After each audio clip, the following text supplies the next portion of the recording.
मोहना दंडासी साहू मु मोहना उन्नयन परिषद सभापति आम 28 तारीख दिन राज्य सरकार को सबू डॉक्यूमेंट नहीं पहुँचलु आम भावुचु 5 तारीख विजु जयंती दिन मोहना को एनएसी घोषणा करें आम मोहनावासी चाह रहीचु यदि घोषणा न होची आम 6 तारीख दिन 12 घंटा बंद डाकरा दवापे आम निष्पत्ति कर रोसानंद पाणी मोहना उन्नयन परिषद जनरल सेक्रेटरी दीर्घ वर्ष हम मोहना को एनएसी मान्यता देवाई यही ग्रामवासी तथा उन्नयन परिषद दाबीपत्र कर आसुची किंतु दुखर विषय यही विगत दिन में राज्य सरकार ओडिशा रे 35 गोटी एनएसी मान्यता घोषणा कले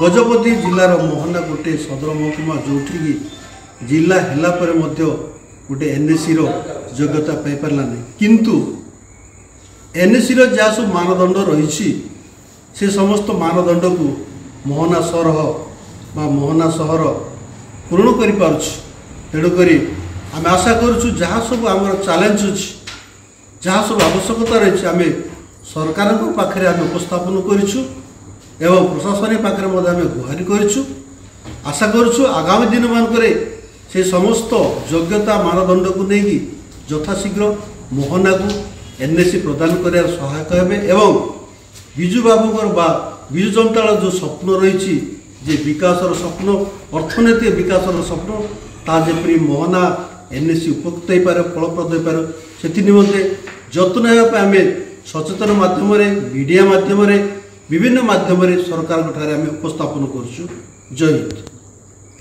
मो ना हूँ मधुसूदन पाढ़ी घर मोहना अवसर प्राप्त शिक्षक और वकिल आमर वर्तमान आपण को जनवा आपण माध्यम जनवार उद्देश्य है आम पंचायतटा है मोहना पंचायत एवं गोटे बड़ पंचायत जार जनसंख्या 10,776 जन एवं अनेक दिन दाबी अच्छी जेहेतु आमर ब्लॉकटा गोटे बड़ ब्लॉक ओडिशार द्वितीय बृहत्तम ब्लॉक ये अन्य पक्ष देखा गले आमर सहरांचल वर्तमान रेजिस्ट्री फीज हिसाब नि जमीबाड़ी किणा बिकार अन्य पक्ष यहाँ हूँ आमर गोटे निर्वाचन मंडली प्रथम ये आमर सदर महकुमा ब्लॉक इत्यादि सबु क्षेत्र देखा गले 5-5टा ये रही हाईस्कल रही 2-2टा कॉलेज रही 5-5टा बैंक रही प्रत्येक ऑफिस गुड़ाक रही क्लास 1 ऑफिसर्स अनेक भर्ती होती आरडी ऑफिस आरंभ कर प्रत्येक प्रकार गमनागमन जलवायु आरंभ कर ये गोटे उपात अंचल हिसाब से जाऊँचे एपट रही आमर गंजाम रही सेपट रही आमर ये रायगढ़ अच्छे एपटे कंधमाल ये गोटे एत बड़ ब्लॉकर हेडक्वार्टर होकर पर्यंत आमर बड़ दुखर विषय जे आमर मोहना को एनएससी घोषणा एपर्यंत हो पारनी आहरी ताठू दुखर विषय है जिला जो पुनर्गठन है 13-30 है सेते जहाँ बर्तमान ताही अच्छे आम प्रकृत में आमर जो पाराखंड म्यूनिसिपालिटी आगुठ थिला एवं अच्छी काशीनगर गोटे एनएससी थिला अभिव्यक्त गंजाम एवं भी अच्छी ता व्यतीत अनेक आमर ये दाबीदार थे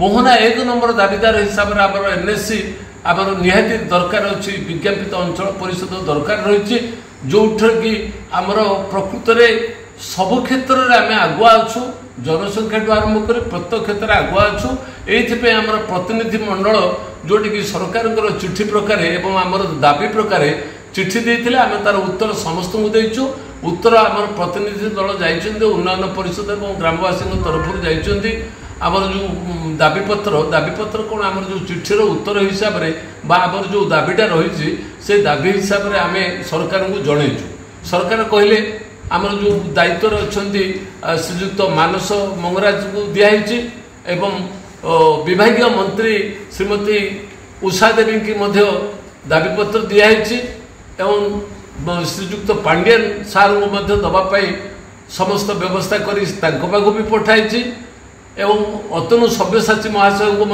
आमर मंत्री महाशय को दिखाई जिलापाल को अनेक दिन 3 दिन है प्राय चिठी हो सारी से चिठीर उत्तर अपेक्षा जिलापाल निश्चित भाव से आम करेंगे ये किसी संभावना तो यथेष्ट अच्छी ଡେରି କଲେ ଆମର ବହୁତ କ୍ଷତି ହେଇଯିବ।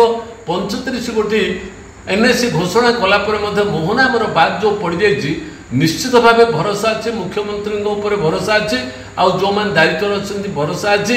ଇଲେକ୍ସନ୍ ପୂର୍ବରୁ ହୁଏତ 2-3 ଦିନ ଭିତରେ ଆମେ ଆଶା କରୁଛୁ ଯେ ନିଶ୍ଚିତ ଭାବେ ଆମର ମୋହନାକୁ ଗୋଟେ ଉନ୍ନୟନ ବିଜ୍ଞାପିତ ଅଞ୍ଚଳ ପରିଷଦ ହିସାବରେ ଘୋଷଣା କରିବେ। କାରଣ ଅନେକ ଡିମାଣ୍ଡ ଭିତରେ ଯଦି ଆମର ମୋହନାର ଆବଶ୍ୟକତାଟା ଅଛି ନିଶ୍ଚିତ ଭାବେ ଗଜପତିର କ'ଣ ଆମେ ଏମିତି 10ଟା ଜିଲ୍ଲା ଛାଡ଼ି ଦେଇଛନ୍ତି ତା ଭିତରେ ମୋହନା ଅଛି। ମୋହନାକୁ ନିହାତି ଡିକ୍ଲେୟାର କରିବା କଥା। ସେଥିପାଇଁ ଆମେ କ୍ଷୋଭର ସହିତ କହୁଛୁ, ଦୁଃଖର ସହିତ କହୁଛୁ ଏବଂ ଆବେଦନ କରୁଛୁ, ନିବେଦନ କରୁଛୁ। ଆଉ ଦରକାର ପଡ଼ିଲେ ମଧ୍ୟ ଆବଶ୍ୟକତା ପଡ଼ିଲେ ଆମେ ମାନେ ରାଜରାସ୍ତା ବୋଲି କହିଲେ ଯଦିଓ ଭୁଲ ହେବ, ଆମେ ସକାରାତ୍ମକ ଭାବରେ ନିଶ୍ଚିତ ଭାବେ ସରକାରଙ୍କୁ ଆମର ଦାବିପତ୍ର ଉପସ୍ଥାପନା ଆମର ଜନସାଧାରଣଙ୍କୁ ନେଇ ମୋହନା ପଞ୍ଚାୟତର କ'ଣ ବ୍ଲକର ଲୋକଙ୍କୁ ନେଇ ଆମେ ଠିଆ ହେବୁ, ଏଥିରେ ସନ୍ଦେହ ନାହିଁ। ସେଇଟା ବି ବେଶୀ ଦିନ ନାହିଁ, ଆମେ ହୁଏତ 6 ତାରିଖରେ ମଧ୍ୟ ନିଶ୍ଚିତ ଭାବେ କରିବୁ ବୋଲି ଆମେ ନିଷ୍ପତ୍ତି ନେଇସାରିଛୁ। ଆଶା କରୁଛୁ ସରକାର ତା ପୂର୍ବରୁ ଘୋଷଣା କରିବେ। ଆଉ ଆମେ ପ୍ରତ୍ୟେକ ଆନୁଷଙ୍ଗିକ ବିଷୟବସ୍ତୁ ଆଗକୁ ସରକାରଙ୍କୁ ସମ୍ପୂର୍ଣ୍ଣ ଭାବେ ଜଣାଇଛୁ। ନିଶ୍ଚିତ ଭାବେ ଆମେ ଆଶା କରି ରହୁଛୁ। ଧନ୍ୟବାଦ।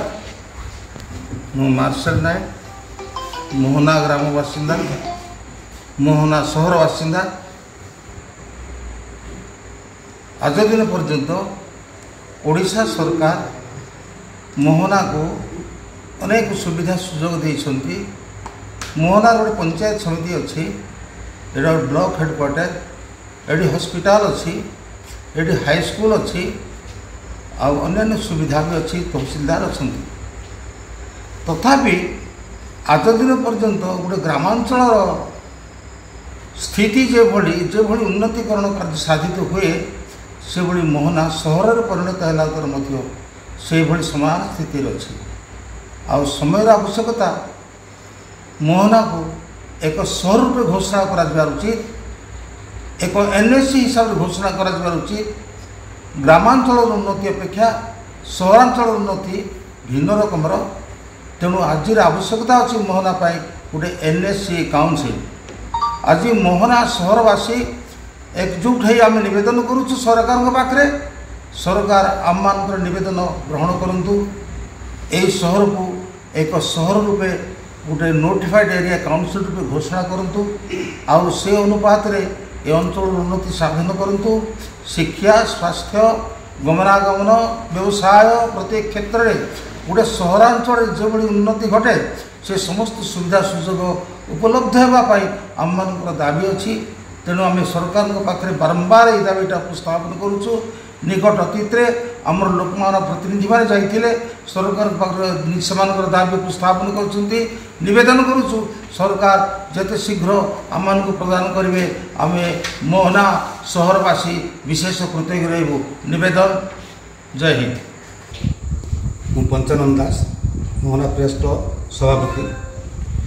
मु कहर उद्देश्य है जे साधारणतः मोहना हूँ गोटे 49टा पंचायत गुली गठित एवं गोटे बृहत सहर तथा गजपति जिलार सबुठारु बड़ सहर, किंतु सरकार 6000 जनसंख्या विशिष्ट अंचल को NSC मान्यता देइचंती।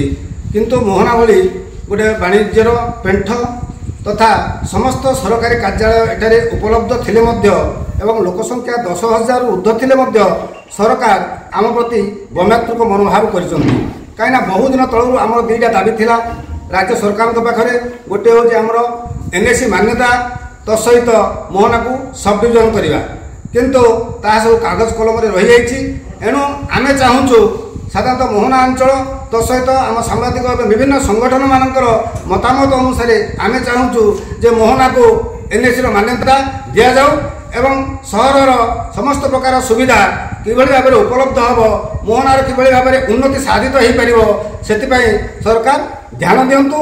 नचेत आगामी दिन में यही आंदोलन भयंकर रूप नेब जहाँ सरकार को क्षति सहवाक पड़ो। जय हिंद।